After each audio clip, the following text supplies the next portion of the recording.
amaze rero guhambwa ngo yumvise ijwi rimuhamagara ari mumva, biba ngombwa rero yuko avyuka. Mugabo mu kuvyuka, mu kugenda yaca hehe? Mu kuzimu. Ntabwo yigeze aca kw'isi, yaciye mu kuzimu akurikirana iryo jwi riko riramuhamagara. Ubwo rero abavyeyi be barira, we yarababona ariko adashobora kubavugisha. Ndagushima papa uri umuvukanyi wacu yaraye mwamazutse. Erega mwami ntabwo yarapfuye ariko yaragiye mwami kutuzanira amakuru. Hari yandi makuru mwami wamurungikanye. Mazutaya mandeko santerebo zekerebo kasubantaya. Urahambaye mwami urashoboye na usanawe kuba wamuzanye mwami muri nosi. Erega hari impamvu kuba yagarutse hano papa, hari impamvu kuba yaje hano. Ndizeye ko hariyo message zidasanzwe tugiye guhabwa papa. Ndizeye yuko mwami yatuzaniye yandi makuru. Ndizeye yuko ibidasanzwe bigiye kugaragara. Agiye kuvuga ijambo ryawe, agiye gukora ibikorwa vyawe. Hari ubundi bushobozi mwami wamuzanyemo muri nosi kugira agaragaze mwami, kugira agaragaze aza kutubwira mwami ivyo ubwami bw'Imana uko tukwiye kwitwara. Erega mwami ntabwo yarapfuye ngo aragiye ariko mwami yagarutse mu bundi buzima. Maboko Augustin rero urabona neza yuko ku ntoki ziwe hariko amabavu, amako yiwe ameze nk'ayavyimbye. Byerekana neza yuko ahantu yarari yarakora, aho yavuze yuko yubatse inzu ari umwe. Bakuzi wa TV munyumvirize neza, je nama nababwiye amaboko y'Imana arahari kandi Imana iracakora. Aho yubatse inzu ari umwe, guhera inzu hasi uri totomoya, muruvuye ko ari ikintu kidasanzwe, ariko gukoresha biruhije, ari gukoresha novuga umuntu mu buryo buteye ikigongo. Reka ndavuge guco.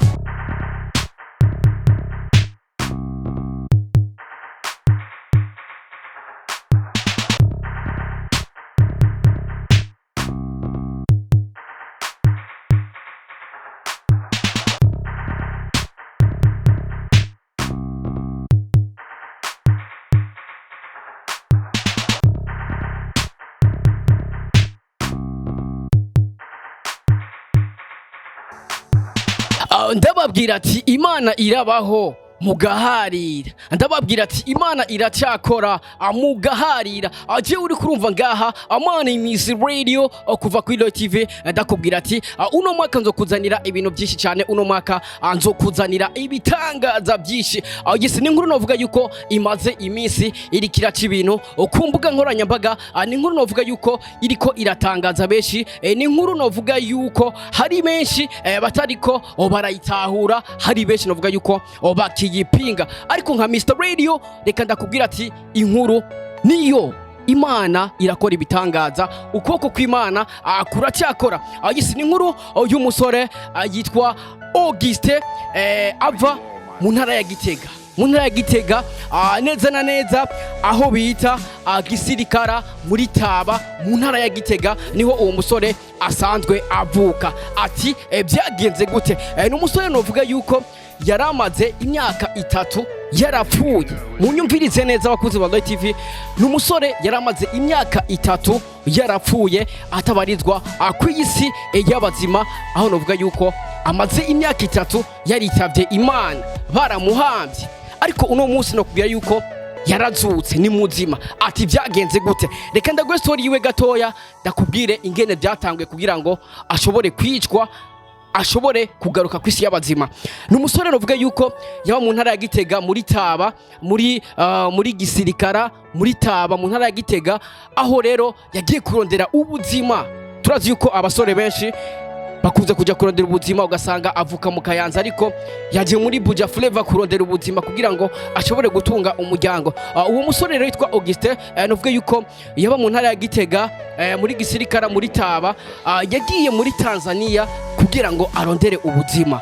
Turazi neza yuko uri umusore utegereza kurondera ubuzima, kuko urazi yuko uzozana umugore, uzorongora kandi umugore uramusumira. Iri furo yuko urondera kugira ngo ubuzima bubandanye, kugira ngo ushobore kuronka ubuzima.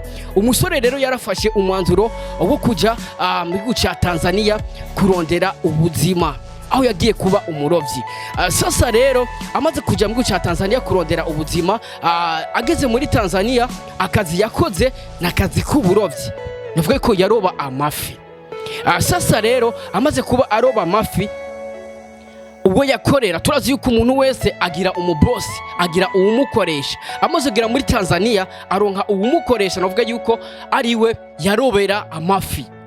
Sasa rero amaze kuba aroba, uwakorera ntiyamuhemba. Turazi yuko hakwisi hari abantu benshi b'indyarya, hari abantu benshi bashaka gukoresha bakurabamwo inyungu gusa, ariko bo badashaka kuguha novuga impembo, kuko turazi yuko umukozi abegwa n'impembo. Mu gihe wakoze uba ukeneye guhebwa kugira ngo ubone yuko ivyo wakoze byagiriye akamaro umukoresha wawe cyangwa se umubosi wawe.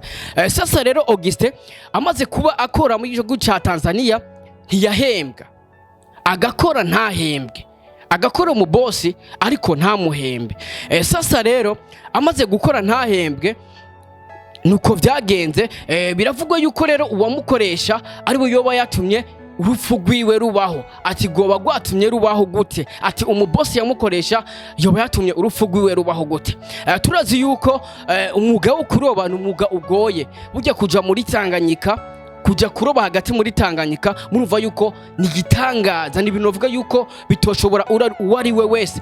Murazi yuko abantu benshi niyo mugiye koga muri Tanganyika, uvuye nko ngaho ukagera ku metero 3 ututangira kumva ubwo bivanye nuko ubona yuko uri kuraja kure y'amazi. Urumva yuko re kuja kuroba muri Tanganyika hagati, urumva ko ari kintu kitorosha, urumva yuko ari ibintu bisaba umutima ugumye, ari ibintu bisaba impano. Twazi ko ikintu cyose umuntu akigirira impano, haba impano y'ikintu. Nkuko ufise impano runaka ntazi, navuga ko uwo musore nabe Augustin yarafise impano yo kuroba, ari we game guca Tanzania kugira ngo arondere ubuzima, agakora ntahembwe. Sasa rero yaramaze imyaka nyinshi cyane muri Tanzania adataha muhira. Umuvyeyi wiwe amuvyara cyangwa se mama wiwe amuvyara yitwa Bigirimana Njeri. Mama wiwe rero yaguma avuga ati mbega ni kubera iki umwana wanje yagiye kurondera ubuzima ariko ntatahe. Umuvyeyi akaguma avuga guco, kumbe umusore iyo yagiye arakora ntahembwa, akaraba gutaha agaragara bikamwanka. Sasa rero turazi ko kuri Noheli iyo abantu benshi bagiye kurondera ubuzima bakunze kurira umunsi wa Noheli muhira aho bavuka. Umunsi wa Noheli ni umunsi novuga yuko abantu benshi baba bagiye kurondera ubuzima bataha muhira kugira ngo baze gusangira amafaranga baciye n'abavyeyi. Uwo musore azi kwizina rya Augustin yagiye kurondera ubuzima bw'uca Tanzania. Ku munsi wa Noheli niwo munsi yari gutahira, niwo munsi novuga yuko yari kuza kuraba abavyeyi mu ntara ya Gitega kugira ngo asangire amafaranga novuga yarondeye n'abavyeyi n'umuryango. Murazi neza yuko umunsi wa Noheli ni umunsi novuga abakatolika bakunze kubahiriza cyane, n'abantu benshi bagiye kurondera ubuzima kuri uwo munsi barataha kugira ngo baze gusangira n'umuryango amafaranga baba bararose. Uwo musore azwi kwizina rya Augustin novuga yari yagiye kurondera ubuzima muri Tanzania. Uwo munsi rero umunsi witwa w'igisandasanda niwo munsi yari gutaha muhira, niwo munsi yari kuja kuraba umuryango wiwe. Amaze gutaha rero novuga yuko murazi kuva muri Tanzania nk'umurovyi yaciye mu mazi, yaciye mu bwato. Murazi yuko neza abarovyi umuntu wese icakora kenshi nico yifashisha kugira ngo ibintu bigende neza. Murazi yuko umumotari yaduze ruguru kenshi afata imoto yiwe akaba ari yatwara kugira ngo ashobore kuja ruguru, umushoferi afata imodoka kugira ngo ayitware aje ruguru. Sasa nawe rero nk'umurovyi mu gutaha inzira yiwe yaciye mu mazi kugira ngo ashobore gutaha ku munsi wa Noheli, munsi witwa w'igisandasanda. Abakatolika muraca muvyumva neza kugira ngo aje kuraba famille n'ubwiye hari heze igihe kinini batabonana n'umuryango. Novuga rero neza yuko yaramaze umwaka wose adataha muhira batazi ngo bimeze guca. Murumva yuko kumara umwaka wose utabona abavyeyi, utabona abo muvukana, uri mu gihugu atari gwawe, uri mu gihugu c'amahanga, urumva yuko ari ibintu bitoroshe, urumva yuko ari ibintu bisaba kugira umutima ukomeye. Uwo musore rero yaramaze umwaka wose atabonana n'abavyeyi biwe. Ku munsi wa Noheli rero acaravuga ati reka nahe kuraba abavyeyi, reka nahe kuraba abo tuvukana. Aca afata ubwato baracomoka. Abamaze kugenda rero bari mu mazi, umusore novuga yuko yahagaze ku mazi aravuga ati hari ibintu rero bakunze kuvuga abarovyi, ni terme z'abarovyi, ati umuntu azi kuoga ntaze anyogere. Ariko umusore Auguste abwira abarovyi bagenzi biwe, babona umusore rero atanguye kuza yibira yongera agaruka hejuru. Murumva yuko ari ibintu bitangaje, umusore bakabona mu mazi aribira akongera akagaruka hejuru. Baravuga ati none ibi bintu nibiki biriko biraba? Sasa rero umusore arahagera igihe aranywa amazi menshi, novuga yuko bavyita gusoma nturi, hanyuma arapfa. Amaze gupfa hariho uwo bari kumwe, novuga yuko rero nibo bagerageje kumutora mu mazi kugira ngo urazi umuntu amaze gupfa arahabwa agateka, novuga yuko agahambwa mu cubahiro. Nibwo baguze rero amashuka kugira ngo n'ikirago bashobore kumubikamo. Kurumva yuko bari mu gihugu c'amahanga, urazi yuko ufire mu mahanga kugira ngo baguhambe, urumva yuko ari ibintu bigoye. Abantu bari kumwe b'abarundi baravuga ati umusore wacu baraguze ikirago n'amashuka kugira ngo bashobore kumutekeramwo baze kumuhamba mu gihugu ciwe c'amavukiro. Amaze gupfa rero urumva ko yasomye nturi mu mazi, nibwo batelefonye umuvyeyi wiwe, nakubwiye yitwa Bigirimana Njeri, asanzwe avuka nyene mu ntara ya Gitega. Baramutelefona bamubwira ati yamara umwana wawe aguye mu mazi. Umuvyeyi wiwe ikintu yabishuye yuko umwana wiwe kubera asanzwe ari umurovyi, we ngo ntago yavyitayeho bivanye nuko yaramuzi yuko asanzwe azi koga. Aravuga ati umwana wanje ko aguye mu mazi nkabanzi yuko azi koga, ati ntaco ari bube. Umuvyeyi we yavuze ati aje barabimbariye ko umwana wanje aguye mu mazi, ariko ntabwo navyitayeho bivanye nuko nari ndabizi yuko azi koga. Navuga ati araza koga aveyo.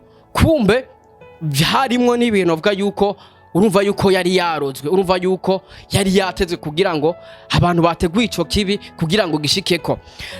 Bavuze yuko rero amaze gupfa ngo yava ibintu amazi asa n'ugwatsi rutoto mu kanwa, no mu matwi hakavamwo amaraso. Mbega umuntu yibiye yasomye nturi arashobora kuva amaraso mu matwi? Umusore yamaze gupfa, abo bari kumwe baravuga ati ntitwomuhamba mu gihugu c'amahanga afise aho yavukiye, reka tugure ikirago n'amashuka kugira ngo tumutware tuze kumuhamba mu gihugu ciwe c'amavukiro. None bavuga neza uruzi yashoboye kwibiriramo cyangwa se yashoboye gupfiramwo, n'uruzi bitwa Maragarazi, ndibaza benshi muraruzi. Nibwo ruzi novuga neza uwo musore azwi ku izina rya Auguste yashoboye kugiriramwo, no reka ndagite accident yo mu mazi. Maragarazi benshi muraruzi, abakuze gutembera, abazi amateka y'igihugu, abazi kahise k'igihugu, muraruzi uruzi bitwa Maragarazi. Umusore baramuze mu gihugu cyacu cy'u Burundi, bamuhambye mu Kayogoro. Ndibaza abantu muzi amateka y'igihugu canke muzi intara murahazi. Bamuhambye mu Kayogoro Imabanda. Abantu benshi murahaza abazi igihugu, ahantu bitwa ku Rutenderi niho bashoboye kumuhamba umusore azwi ku izina rya Auguste, niho bashoboye kumushinga, reka ndabivuge guco. Ariko akaba yarasanzwe avuka mu ntara ya Gitega, uruva ko batamushikanye mu ntara ya Gitega. Umumere wiwe rero umuvyeyi wiwe yaravuze yuko yamwiboneye, yaravuze yuko yananuka. Turazi neza yuko iyo umuntu yitavye Imana hariho iminsi adashobora kumara bataramuhamba kubera aba yanutse canke aba yaboze.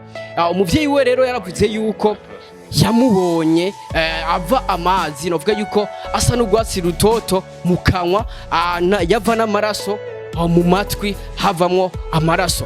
Umuvyeyi we aravuga ati aje naramwiboneye, yarapfuye ndamubona, yarananuka.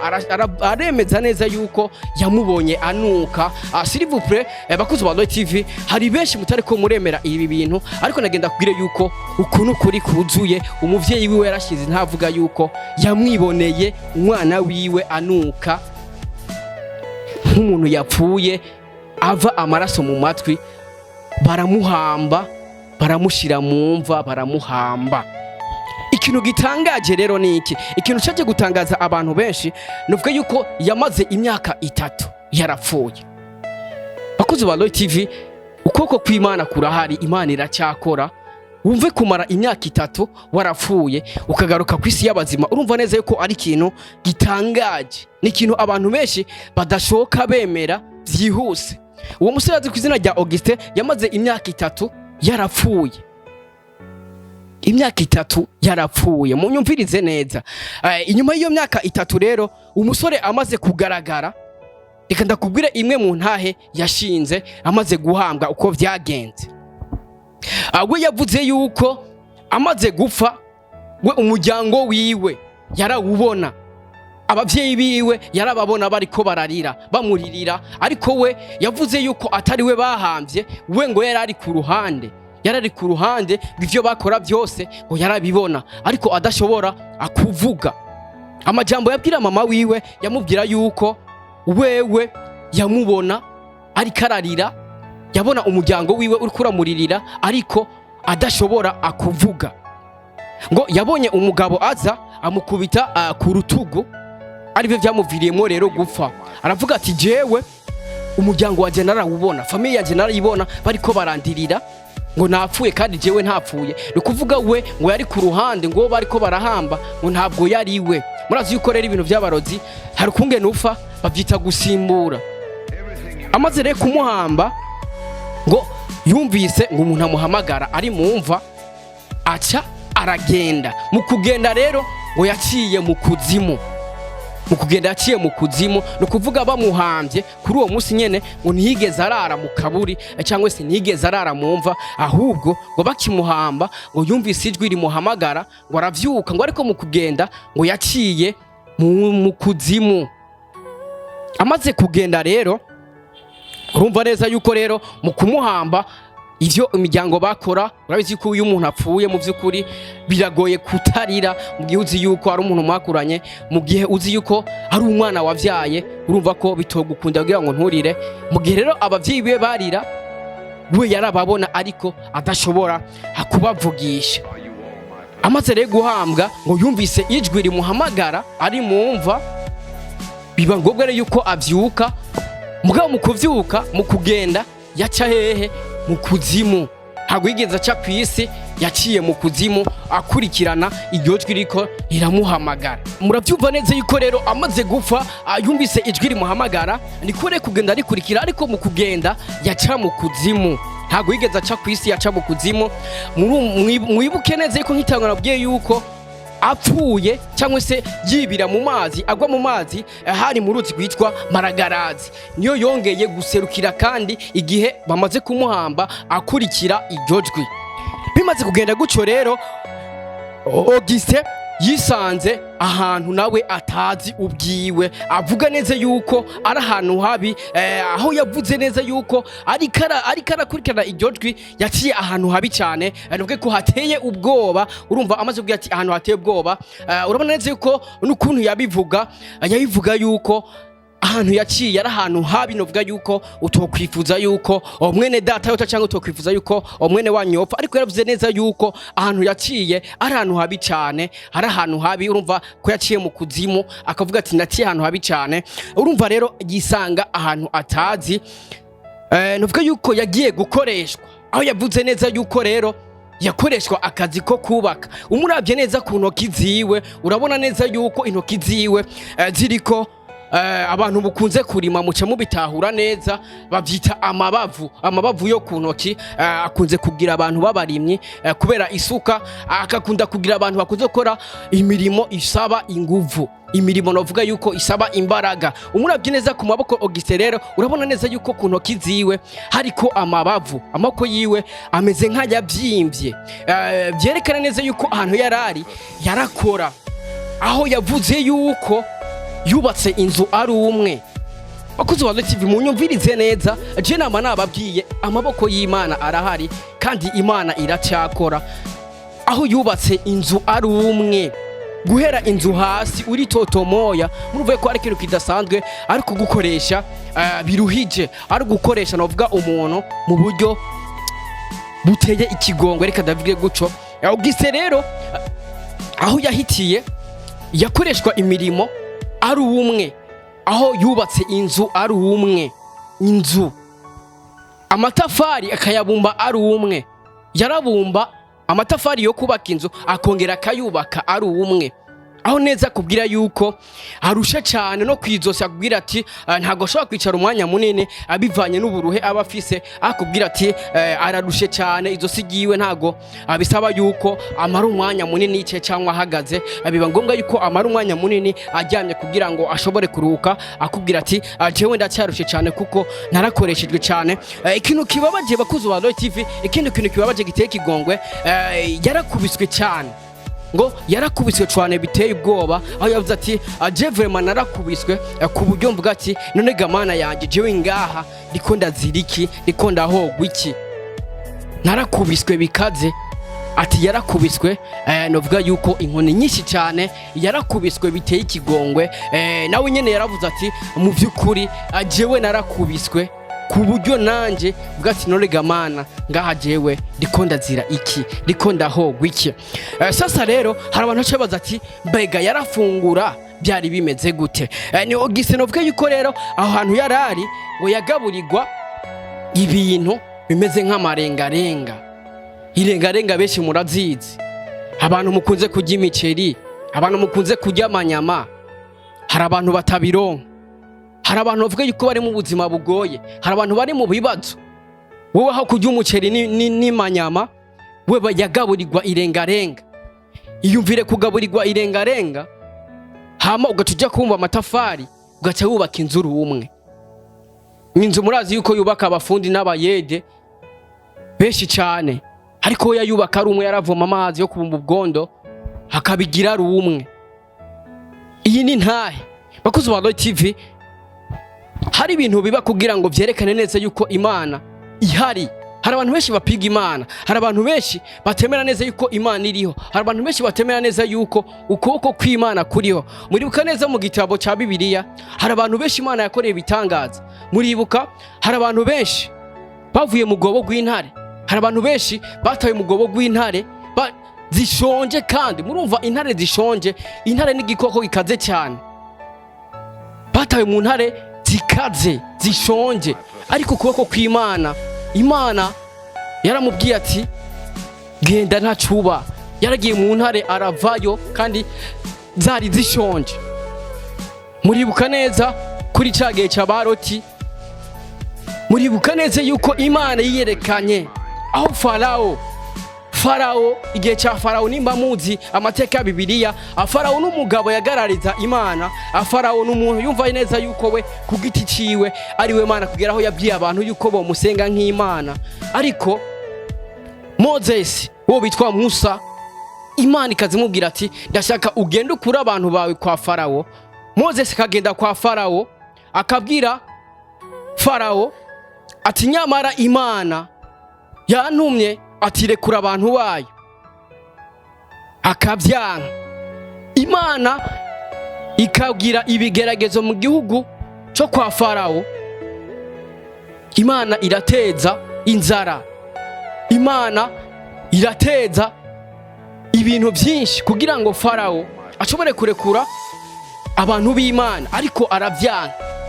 Imana ikiteza urupfu ku mwana wese w'umuhungu muri cyo gihugu ca Farao. Abantu muzi Bibiliya muraza guca mu vyumba, kugira ngo Imana irabe yuko yorekura abantu bayo. Amaze kubona ari umwana wiwe w'umuhungu muto yakunda cyane apfuye, no yemeye neza kurekura abantu ba Moses.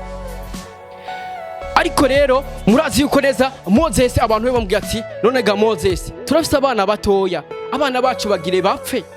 Ariko Moses abwira ati nimuhumure, mufate igitambo cy'amaraso musige ku nzu zanyu, musige ku miryango yanyu, Imana iraza kubona imiryango yacu ahiri. Murabizi yuko babikoze bagasiga amaraso y'intama ku miryango yabo, nuko abana babo bararokoka. Nuko re Farao amaze kubona neza yuko abantu biwe, umwana wiwe amaze gupfa, niho yemeye kurekura